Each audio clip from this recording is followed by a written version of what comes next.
1st, 1969, the eyes of the Catholic world were fixed on Uganda, and for the first time in history, a reigning pope had come to Africa. At Kololo airstrip, thousands stood in silence as Pope Paul VI ordained bishops for the growing church in Uganda. Among them knelt a humble priest from the hills of Kigezi, Father Barnabas Rugwizangonga Halem'Imana. As the Holy Father laid his hands upon him, few could have imagined the weight that rested on those shoulders. And for a while the church was celebrating, Uganda itself was standing at the edge of one of the most turbulent chapters in its history. 3 years earlier, on 17th April 1966, the Diocese of Kabale had been created from the Diocese of Mbalala. It was a young diocese full of promise, but still laying its foundations. The missionaries had planted the seed. Now the responsibility of nurturing that seed was passing to local leadership. Bishop Barnabas Halem'Imana became first indigenous residential bishop of Kabale. The mitre he received was not merely a symbol of honor, it was a call to build, a call to unite, a call to shepherd God's people through times that no one could yet foresee. Back home, the people of Kigezi welcomed their new bishop with joy. He was one of their own, he understood their language and knew their customs. He had walked the same steep hills, prayed in the same village churches, and served at the altar as a young boy in Mutolere parish. There was an old saying in Kigezi that a good shepherd must know every path his sheep walk. Bishop Halem'Imana already knew those paths, but history was about to test every shepherd in Uganda. Barely 18 months after his episcopal consecration, the country changed dramatically. In January 1971, the government of President Milton Obote was overthrown in a military coup led by General Idi Amin Dada. For ordinary Ugandans, uncertainty became part of daily life. Fear spread across the nation, institutions weakened, families worried about tomorrow.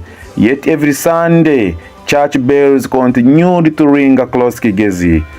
Children still walked to catechism, priests still celebrated Mass, and somewhere along the winding roads of the diocese, Bishop Halem'Imana continued making pastoral visits, confirming the faithful, encouraging priests, and reminding Christians that Christ remains present even when nations tremble. He understood something profound. Governments rise, governments fall. But the mission of the church must continue. Rather than allowing the diocese to stagnate under the weight of national uncertainty, he quietly expanded it. One parish after another began taking shape. By the time he retired, 13 new parishes had been established under his leadership. Each parish was more than another church building. It was a sign of hope, a declaration that faith would continue to flourish despite the storms surrounding the nation.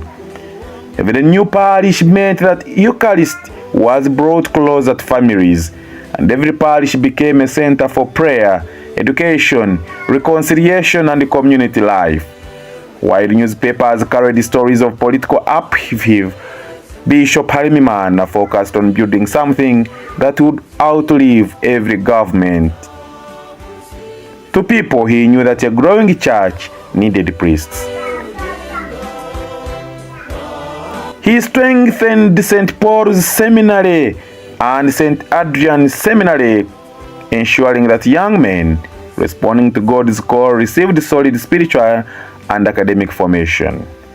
Many of the priests serving the diocese today are fruits of that vision. His concern extended beyond the sanctuary. He saw education as one of the church's greatest ministries. A school was not simply a place to learn mathematics or English. It was where values were formed and where future leaders discovered integrity and where faith shaped character.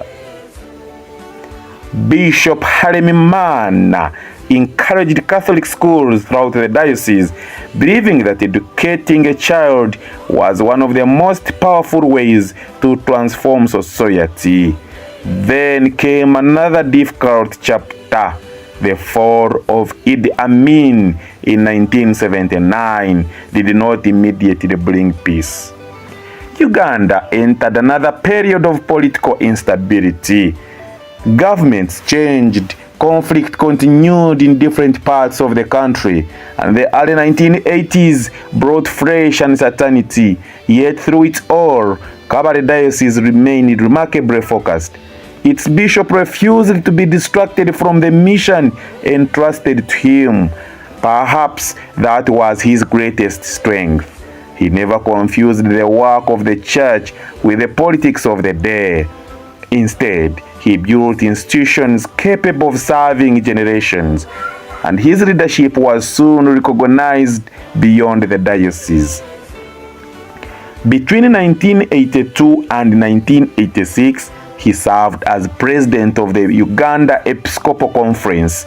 These were years when the Catholic bishops frequently reflected on the moral responsibility of leadership, justice, reconciliation, and peace in a country longing for healing. While carrying national responsibilities, Bishop Halem'Imana never lost sight of Kabale. The diocese remained his family, its priests, its religious, its catechists, its schools, and its ordinary faithful. Those who worked closely with him remember a bishop who carried authority with remarkable simplicity. He traveled extensively, listened patiently, and corrected gently. He believed that before a bishop speaks, he must first hear the heartbeat of his people, and visitors expecting a distant church leader often encountered a father, one who smiled easily, one who remembered names, one who preferred conversation over ceremony. When relative stability gradually returned to Uganda after 1986, Kabale Diocese was ready, not because prosperity had suddenly arrived, but because its foundations had already been carefully laid. The parishes were growing, seminaries were producing priests, schools were educating children, communities were maturing in faith, and the diocese had not merely survived difficult decades, it had grown through them. And after 25 years of episcopal ministry, Bishop Barnabas Halem'Imana retired in July 1994. He handed over a diocese far stronger than the one entrusted to him in 1969.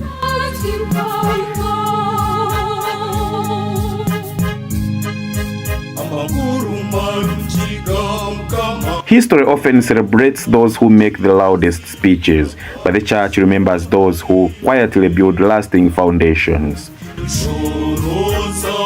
On the 3rd of January 2016, Bishop Barnabas Rwizangonga Halem'Imana died at Nsambya Hospital.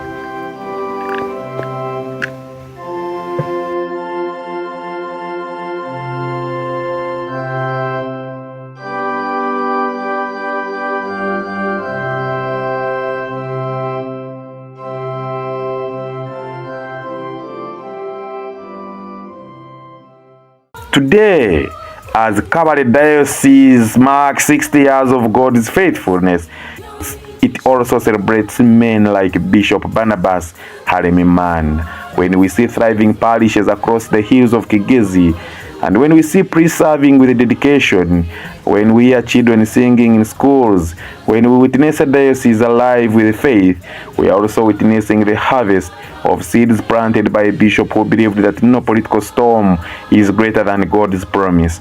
His generation experienced coups, fear, uncertainty, national upheaval, yet he chose not to build monuments to himself. He built the church. And perhaps that's why 60 years after the birth of Kabale Diocese, the story of Bishop Barnabas Rwizangonga Halem'Imana is not simply remembered.